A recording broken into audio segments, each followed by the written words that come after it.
नमस्कार दोस्तों। मैंने अपने विकास संबंधी बातों का पहला लेक्चर आपको एक सामान्य रूप से विकास के मापों के बारे में भारत के संदर्भ में बात करने की शुरुआत की थी। आज मैं सेकेंड लेक्चर में, जो आखिरी लेक्चर 2 पार्ट में मैं लेक्चर बना रहा था, जनरल भारत के सामान्य जनमानस के हेतु, जिसके साधारणतः लोग समझ सकें, दूसरा भाग मैं बता देता हूं दोस्तों, जिस पर बहस चलता है, हम अर्थशास्त्रियों में विभेद भी चलता है, तर्क वितर्क भी चलता है, कि जो विकास के आयाम परिवर्तन हुए हैं, जो कहते हैं paradigm shift in development model, वो उससे मैं सिद्ध कर रहा हूं कि दुनिया का अपना विकास का मॉडल स्थायी नहीं रहा है। हमारे छात्र ने हमसे निवेदन किया था कि आप इस बात पर जब बोलेंगे, तो उन्होंने पूछा था हमसे कि क्या दुनिया का विकास का मॉडल स्थायी है। हमने कहा कि नहीं स्थायी है।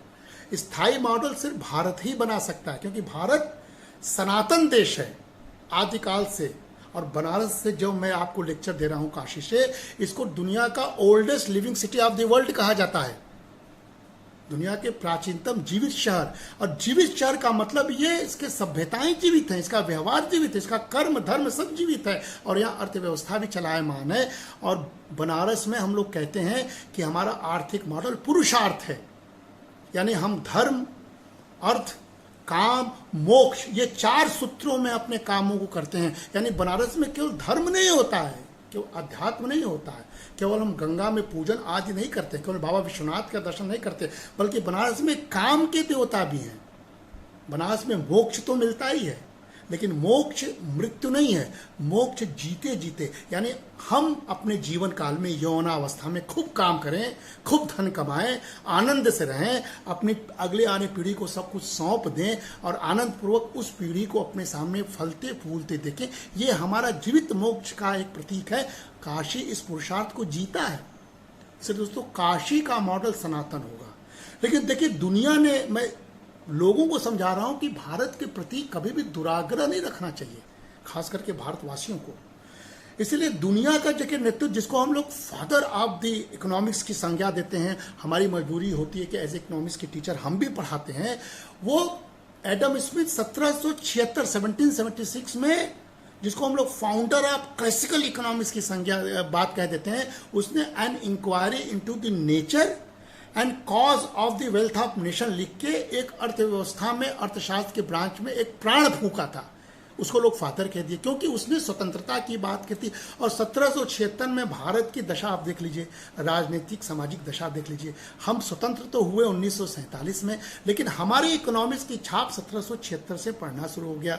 इसीलिए हम स्वतंत्रता के बाद तत्काल पाश्चात्य मॉडल को स्वीकार करने लगे। इसलिए दोस्तों, जो पाश्चात्य विकास के मॉडल है 1776, वहां से लेके आज तक मॉडर्न मेन स्ट्रीम जो इकोनॉमिक्स है, जिसको हम लोग नियो क्लासिकल और उसके बियॉन्ड भी बात करने लगे, वो क्या है? वो अपने ही द्वारा दिए गए मॉडलों को हमेशा नकारती चली गई। इसका मतलब वो स्थायी नहीं बने।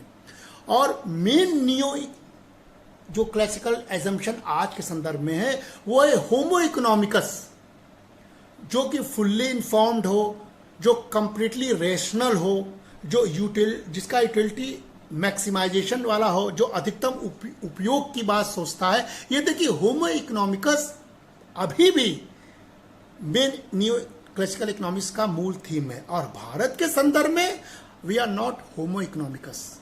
हम विवेकपूर्ण प्राणी तो हैं, लेकिन हमारा विवेक उपभोक्ता पदार्थों को लेकर नहीं। मैं सोशल मीडिया या इस माध्यम का इस्तेमाल कर रहा हूं, आम जनमानस को अर्थशास्त्र की भाषा पढ़ा रहा हूं, रोज लाइव रहता हूं, रोज सबसे जुड़ा रहता हूं।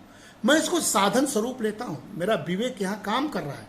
मैं इसके हर ऐप का इस्तेमाल उपभोक्ता दृष्टि से नहीं करता हूं ताकि विश्व को लाभ हो। मैं ये नहीं करता हूं। मैं ये नहीं कहता हूं कि मैं जो करता हूं सही है। मैं अपना व्यवहार आपके सामने बताता हूं। इसलिए हम फुल्ली इन्फॉर्म्ड तो हैं, लेकिन फुल्ली इन्फॉर्म्ड का मतलब नहीं है कि सबका इस्तेमाल करना, बल्कि उसमें से अपने अनुकूल। तो भारत का अपना जरूरत क्या है, हम यहां पर हर वो चीज इस्तेमाल ना करें जो पाश्चात्य में होता है। इसलिए हम अपने अनुकूल, इसलिए आजकल का नारा हमारे यहाँ हो गया है जिसकी पहचान अब सरकार कर रही है, जो पहले से ही होना चाहिए था, वोकल फॉर लोकल। हमारी आवश्यकता अगर बनारस में हम अपने बनारस के अपने लोगों से ग्राउंड रियलिटी की जानकारी ले लें तो हम सोशल मीडिया या किसी ऐप पर विश्वास न करें, हम उस पर ट्रस्ट करें। ऐसी व्यवस्थाएं भारत जैसे देशों में होनी चाहिए जो कि हम नहीं कर पा रहे। इसलिए फुल्ली इन्फॉर्म तो होना चाहिए, रैशनल होना चाहिए, लेकिन हमारे मैक्सिमाइजेशन, हम अधिकतम उपयोग, यानी हम किसी स्वार्थ में काम नहीं करते हैं। हमारे उपयोगिता तो है, लेकिन हम उपयोगिता को गन्ना की तरह संबंधों को या गन्ना की तरह अर्थव्यवस्था को पेरते नहीं हैं। हम अधिकतम उपयोग के मतलब हम कैसे अनुकूलतम उपयोग करें। इसलिए उनका होमो इकोनॉमिकस का मॉडल है दोस्तों, हम कैसे परिवर्तन बता रहे हैं, कैसा पाश्चात्य देश का मॉडल स्थिर नहीं है। और डिसीजन जो मेड होता है, the western country decision made on the basis of marginal private profit and utility calculations. देखिए अब इसीलिए क्या हुआ, अर्थव्यवस्था जो शब्द है पाश्चात्य का चलायमान हो गया, वो मार्जिनल बेसिस पर करते हैं, माने सीमांत कितना प्रॉफिट हो रहा है, एक एक दम पैसे का हिसाब, और निजी लाभ प्रॉफिट मोटिव है, और हर उपयोगिता का कैलकुलेशन करते हैं। देखिए इस समय कोरोना काल में आप देखेंगे जितने आईटी सेक्टर की कंपनियां, ग्लोबल कंपनियां हैं, उनके लिए कोरोना वरदान है। क्यों? क्योंकि वर्क फ्रॉम होम से उनके लागत कमी आ गई, उन्होंने अपने लोगों का अधिक से अधिक उपयोगिता शुरू कर दी और अधिक से अधिक लाभ कमाया, लेकिन उसका इंसेंटिव सबको नहीं दे रहे हैं। बहुत सारे प्राइवेट सेक्टर के कर्मचारियों का 20 से 30% सैलरी भी कम हो रहा है, बहुत सारी सुविधाओं भी छीनी गई है, बहुत सारे लोगों की नौकरी भी गई है इस मॉडल से। लेकिन उनका देखिए कैलकुलेशन कोरोना काल में, वो सुखी हैं, हम सुखी नहीं हैं। इसलिए दोस्तों ये जो प्राइवेट प्रॉफिट है भारत का संदर्भ में, लेकिन ये मेन न्यू क्लासिकल इकोनॉमिक्स इन्होंने कहा है। और फिर क्या कहा, consumer sovereignty and producer sovereignty, यानी उपभोक्ता ही स्वतंत्र है, राजा है, और उत्पादक भी स्वतंत्र और राजा है। फ्री मार्केट की परिकल्पना न्यू क्लासिकल इकोनॉमी आज भी चल रहा है हमारे यहाँ। हम स्वतंत्र नहीं, भारत के संदर्भ में एक उपभोक्ता स्वतंत्र नहीं है, क्योंकि एक व्यक्ति उपभोग से पहले अपने बारे में नहीं, अपने परिवार, अपने पड़ोसी, अपने संबंधों के बारे में सोचना शुरू करता है कि हम इतना ही खर्च करेंगे। क्यों? क्योंकि हमको ये करना है, हमको माता पिता के लिए दवा लाना है, हमको पत्नी के शौक को पूरा करना है, हमको घर को भी चलाना, अपने 2-3 बच्चों का हमको शिक्षा व्यवस्था करना है, हमको स्वास्थ्य का भी ख्याल है, हमको अपने बहन की शादी करनी है, हमको अपने पड़ोसी को लाभ करना है। तो हम सॉवरेन नहीं, हम कई संदर्भों में सोचते हैं, और इसी आधार पर हमारा जो उत्पादन होगा हमारे मांग के हिसाब से होगा। इसीलिए वोकल फॉर जब लोकल कहते हैं तो इसका मतलब स्थानीय प्रोड्यूसर्स का फायदा होगा कि हमारे अनुकूल मांग और उसी अनुकूल उत्पादन हो रहा है। ये हमारा संदर्भ आज आत्मनिर्भर भारत का कॉन्सेप्ट है, लेकिन वेस्टर्न कॉन्सेप्ट में कंज्यूमर और प्रोड्यूसर को सोवरेन बनाने का परिणाम देखिए विकास में, जिस पर लोग बहस अर्थशास्त्री नहीं करना चाहते हैं, कि इसी अर्थव्यवस्था के इसी सोवरेन समाज से उपभोक्तावादी संस्कृति वेस्टर्न कंट्रीज में फैल गया। और हमने बताया था पहले लेक्चर में कि अमेरिकियों ने अपने उपभोग के साथ कोई सेक्रीफाइस नहीं की, लेकिन अपने आयु के साथ सेक्रीफाइस करने की बात मान ली। इसका मतलब वो उपभोक्तावादी संस्कृति जो है पाश्चात्य कॉन्सेप्ट हमारे यहाँ नहीं है। और उसी आधार पर उन्होंने जब खूब उत्पादन किया, मैक्सिमम मैन्युफैक्चरिंग किया, supply creates its own demand का भी मॉडल अपना लिया, उसके बाद क्या हुआ, क्लाइमेट चेंज हो गया, ओजोन का लेयर में छिद्र हो गया, हमने पर्यावरण को प्रदूषित कर दिया। और तब हम दुनिया के अन्य भारत जैसे देशों से चाहते हैं कि भारत इस रास्ते पर न चले। ये उनका देखिए परिवर्तित स्वरूप मैं आपको बता रहा हूं। इसीलिए उन्होंने परफेक्ट मार्केट को एक बढ़िया रास्ता चुना। और हम लोग बार बार कहते हैं भारत में कि हम लोग कोऑपरेटिव मार्केट की बात करें। परफेक्ट मार्केट से फिर वही होगा जो पाश्चात्य देश चाह रहे हैं।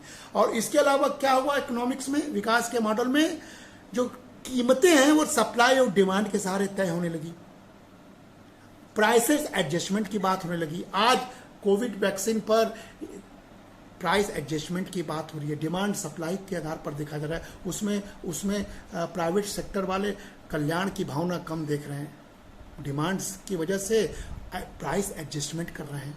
तो देखिए ये जो सप्लाई और डिमांड के सहारे हमारा दुनिया चल रहा है ना, ये देश 100 करोड़ मुफ्त राशन योजना पर चलने वाली आज भी देश है, सबको साथ चलने वाली देश है। ये देश बफर स्टॉक करती है, तो हमारे देश में फूड सिक्योरिटी बिल है।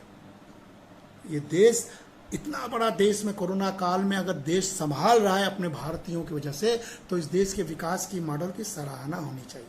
लेकिन हम आलोचनाओं करने में लगे हैं पाश्चात्य देशों के संदर्भ में।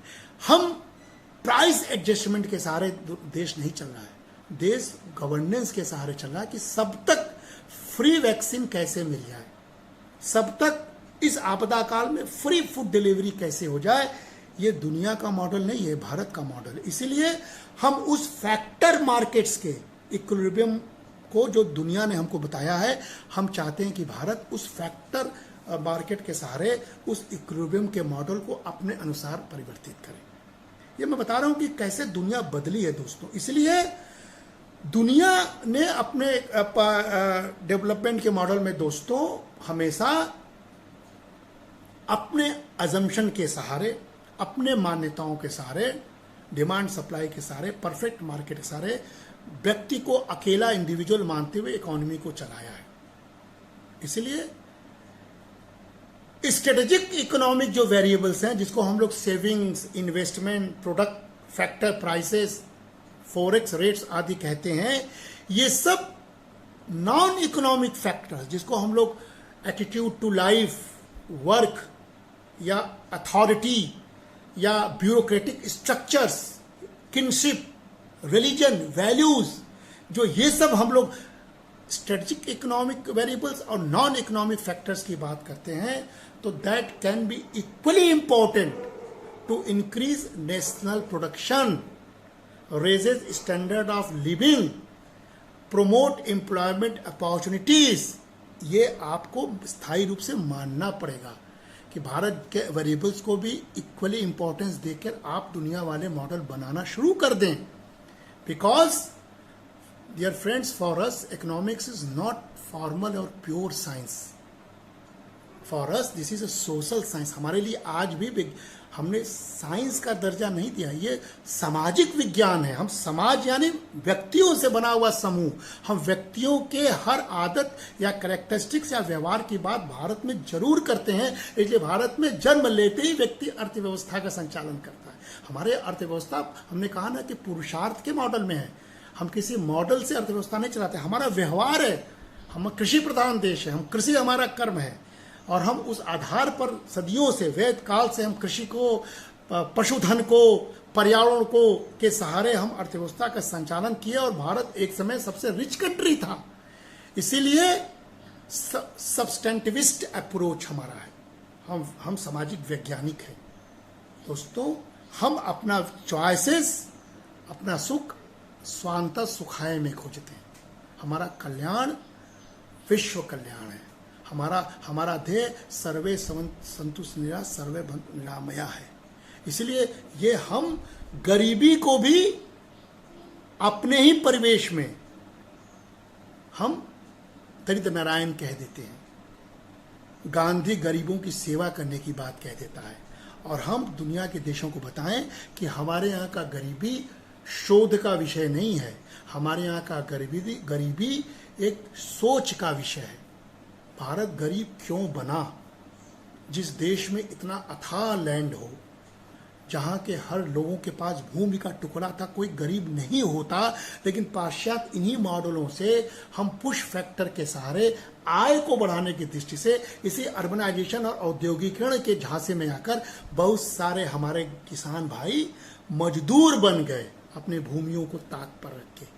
इसलिए हमारे लिए गरीबी सोच का विषय है, उनके लिए शोध का विषय है, क्योंकि नोबेल प्राइज का दौड़ है गरीबी के चक्कर में। इसीलिए हम पॉलिसी ओरिएंटेड बात भारत में करें तो रिसर्च का एरिया बदलना पड़ेगा। और इस टॉपिक में खत्म करूंगा दोस्तों अपने छात्र के क्वेश्चन से कि पैराडाइम शिफ्ट देखिए, हम 50 भारत 47 में आजाद हुआ, 51 में प्लानिंग बनाता है, वहां से पैराडाइम शिफ्ट दुनिया का कैसा हो रहा है और भारत उसको कैसे स्वीकृत कर रहा है। इसीलिए भारत क्यों अन्य देशों से पिछड़ा है अर्थव्यवस्था के आधुनिक मॉडल के सारे में बात कर रहा हूं दोस्तों। इसलिए पैराडाइम शिफ्ट को 1950s और 60s से बात करते हैं। दुनिया ने डेवलपमेंट के इस बहस को 4 प्रमुख बॉक्सेस में हमेशा बांटा है और क्या कहा, गोल दे दिया, उस गोल को फिर डाटा कलेक्शन की बात कर दी, रिसर्च की बात करने लगे, रिसर्च अपने इकोनॉमेट्रिक मॉडल से करने लगे और फिर उसके सारे थ्योरीज देना शुरू किया और उसी के सारे फिर वो पॉलिसी बनाने लगे। यानी goal, data collection, theories formulation and policy framework. इसलिए 50 और 60 में उन्होंने क्या किया, इकोनॉमिक ग्रोथ को गोल दे दिया। यानी वही हमने कहा कि जीडीपी और जीएनआई वगैरह, पर कैपिटा इनकम वगैरह का बढ़ना, और उसके लिए डाटा का correction, national account data collection करने लगे।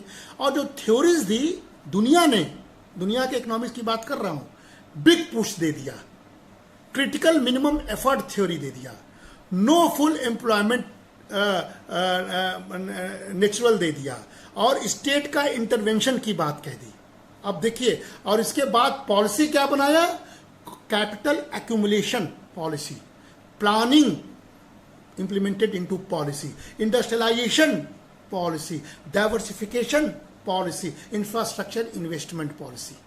अब देखिए 50-60 में जब भारत आजाद हुआ 47 में, हम अपने सामाजिक राजनीतिक व्यवस्थाओं में चिंतित थे, हमको एकीकरण करना था, हम गांधी हमारे विचारों में रहते, उसी समय हमने दुनिया के उस अर्थव्यवस्था के बिग पुश को ले लिया, क्रिटिकल मिनिमम एफर्ट को लेकर सोचा कि भारत विकास कर लेगा। जबकि उस समय 50-60 में भारत को गांधी के मॉडल को, जो आज हमारे नरेंद्र मोदी कर रहे हैं, आत्मनिर्भर भारत, वोकल फॉर लोकल, वो 50-60 के बीज होनी चाहिए थी, लेकिन वो नहीं हुआ। लिहाजा हमारे यहाँ वृक्ष विकास का नहीं बना और हम दुनिया की दृष्टि से पिछड़ते चले गए। बीज ही हमने गलत बोया।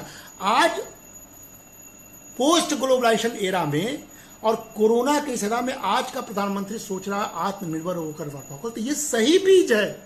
आज का बोया हुआ बीज आने वाले 30 वर्षों का विशाल वृक्ष, स्थायी वृक्ष बनने की कल्पना हम कर सकते हैं दोस्तों। इसलिए पैराडाइम शिफ्ट 50-60 में देखिए, और इसको करने वाले कौन थे, नर्कसे आदि थे, जिन्होंने वाइसेस टू वर्चुअस सर्कल की बात की। उन्होंने लो प्रोडक्टिविटी को प्रॉब्लम माना और कैपिटल क्रिएशन को उसका रेमेडी माना।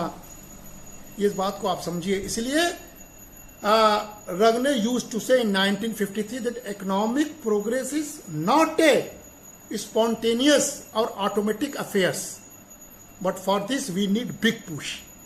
ये पहला दौर है। फिर दूसरा दौर आया है इस टॉपिक में, मैं इसमें प्रेजेंटेशन में मैं खत्म करना चाहता हूं। वो 1970s और अर्ली 80s का देखिए गोल आता है दुनिया के विकास का। फिर वही गोल, फिर वही डाटा, फिर वही थ्योरीज, फिर वही प्लानिंग। अब इस समय गोल क्या परिवर्तित हुआ, कैसे दुनिया विकास को परिवर्तित करती है गोल को। अब कहा एम्प्लॉयमेंट चाहिए, फिर कहा हार्मोनाइजेशन ऑफ इनकम डिस्ट्रीब्यूशन चाहिए, और तब कहा बेसिक नीड्स चाहिए। इसका मतलब वो 20 साल आपका वेस्ट हो गए, आप बेसिक नीड्स को नहीं एड्रेस किए थे, भारत को भी नहीं करने दिए। और उसके तहत उन्होंने डाटा क्या इकट्ठा किया, फिर एम्प्लॉयमेंट का, सेंसस का, हाउस होल्ड का, रूरल का, आईएस सर्वे का। डाटा इन इकोनॉमिस्टों की प्राण है। इसीलिए भारत में जब भारत सरकार ने डाटा देना बंद किया तो बहुत सारे इस तरह के इकोनॉमिस्ट छटपटाने लगे, वो कोई एनालिसिस नहीं कर पा रहे थे, वो भारत के प्राइमरी स्वरूप को पहचानने में असफल हो जाते हैं। उस तरह की डाटा देखिए 70-80s में आया। और थ्योरीज क्या बनाए, इनफॉर्मेलिटी, माइग्रेशन, हैरिस्टोडोरो वगैरह मॉडल आया था उस समय, एप्रोप्रिएट टेक्नोलॉजी, ये दुनिया ने विकास का मॉडल बनाया 70s और 80s में। और पॉलिसी फ्रेमवर्क जब करने लगे तो क्या किए, integrated rural development policy, employment creation policy, asset redistribution policy. यहां पर भारत इस 70 और 80 दशक में इस गोल के आसपास था, लेकिन दुनिया ने हमेशा विकास की बात करते करते गोल पोस्ट को बदलना शुरू कर दिया, इसलिए भारत पीछे होता चला गया। और इस सेकेंड फेज में जो मेन थे, डी शेयर्स 1969 में सोशल डायमेंशंस ऑफ ग्रोथ उन्होंने कहा, और उन्होंने कहा what has been happening to poverty, what has been happening to unemployment, what has been happening to inequality. और ये लोग पॉवर्टी, अनएम्प्लॉयमेंट, इनइक्वालिटी को मुद्दा बना के आज तक ऐसे अर्थशास्त्री इसी 3 शब्दों पर जीवित हैं। और तब उसी समय उन्होंने ट्रिकल डाउन इफेक्ट कह के दुनिया को बरगला दिया था कि विकास अपने आप नीचे तक रिश्ता है। और आप देखते हैं कि विकास के साथ साथ भारत में कैसे करप्शन बढ़ा। इस चीज को इग्नोर करने के बाद तीसरे फेज में वो करप्शन की बात करते हैं, और उस करप्शन से क्या हुआ, इनइक्वलिटी बढ़ता चला गया, एक्यूमुलेशन ऑफ कैपिटल कुछ लोगों के हाथ में चला गया। दोस्तों, तीसरा जो फेज था जो हम बता रहे हैं आज जो चल रहा है 1990s में, मैं खत्म कर रहा हूं लेक्चर को और अभी तक चल रहा है, उसका पैराडाइम देखिए दुनिया ने कैसे बदल दिया। अपने वो लाभान्वित होते चले गए, भारत के लिए गोल पोस्ट बदलते चले गए। इसलिए हमारे से अर्थशास्त्री उस गोल में पिछड़ गया। हमारे से अर्थशास्त्री उन जैसे अर्थशास्त्रियों से बहस करने से बचता है। तो जब 90s और इस समय का दायरा बना दोस्तों, तो इसी दुनिया ने 21वीं सदी में क्या गोल दे दिया, millennium development goal multi dimensional बना के। और उसके लिए डाटा क्या है, large scale income, household survey करने लगे, सब्जेक्टिव पॉवर्टी असेसमेंट्स करने लगे और हेल्थ सर्वे आदि करके एक नए ढंग का एनालिसिस शोध में घुस के नोबेल के लालच में भारत को डाटा का एक बहुत बड़ा जगह बनाने लगे। और थ्योरीज क्या थी, नाउ दे आर सेइंग कि there should be new institutional economics 90s और इस समय, और फिर कर रहे हैं कि there is also economics of corruption. अब वो करप्ट मॉडल को भारत में प्रवेश करा के हमारा 20-25 साल जब खा गए, तब वो इकोनॉमिक्स ऑफ करप्शन की बात देखिए 90s में करने लगे, जब लिबरलाइजेशन का दौर हमारे यहाँ शुरू हुआ, एलपीजी का दौर शुरू हुआ। और पॉलिसी क्या बनाई, policy promotion of good governance. अब देखिए भारत के शासन पर वो आ गए, दुनिया कैसे चालाक बनती है, अपने कोई सर्विसेज करने के लिए गोल पोस्ट बदलती रही। तो promotion of good governance and accountability, यानी हम अकाउंटेबल नहीं है, सनातन काल से शाश्वत भारत अकाउंटेबल नहीं है, करप्ट हो गया। ये हमारी सबसे बड़ी पराजय थी दोस्तों इस विकास की दौड़ में, जो हम दुनिया के साथ दौड़ने की जुगत में लग गए। तो accountability, changes in social and political institutions, यानी वो चाहते थे कि पॉलिटिकल और सोशल इंस्टीट्यूशंस में चेंज, और ये आज तक चला आ रहा है।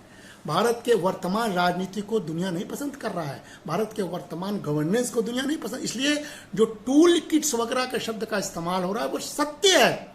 अपने दृष्टि से दुनिया के लैंसेट जैसे जर्नल में प्रधानमंत्री मोदी का नाम लेके कोरोना का एनालिसिस होने लगा, ये दुर्भाग्य है। और बहुत सारे प्लेटफॉर्म पर कोविड का नाम इंडियन वेरिएंट के रूप में कहना का मतलब ये किट्स के रूप में इस्तेमाल कर रहा है, क्योंकि भारत कोरोना काल में विजयी हो रहा है। इसलिए अब वो पॉलिटिकल और सोशल इंस्टीट्यूशन पर वार कर रहे हैं इस पॉलिसीज के जरिए। ये वर्तमान तक चल रहा है, और इसका जो प्रणेता थे, भाग्य या दुर्भाग्य जो कोई भारतीय मूल के, वो प्रोफेसर अमर सेन साहब थे, जो 1983 में जिन्होंने अपना फ्रीडम और कैपेबिलिटीज का अप्रोच दिया, बहुत अच्छा अप्रोच था।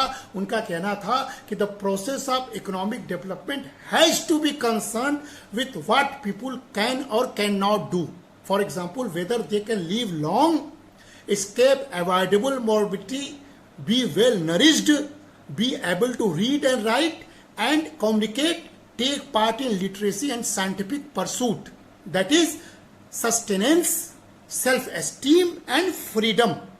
ये बहुत अच्छा थ्योरी है, लेकिन इनकी दृष्टि भी पाश्चात्य दृष्टि से होते हुए भारत में पड़ी थी, और इन्होंने भी भारत के उन मूल वेरिएबल्स की कल्पना कभी नहीं की।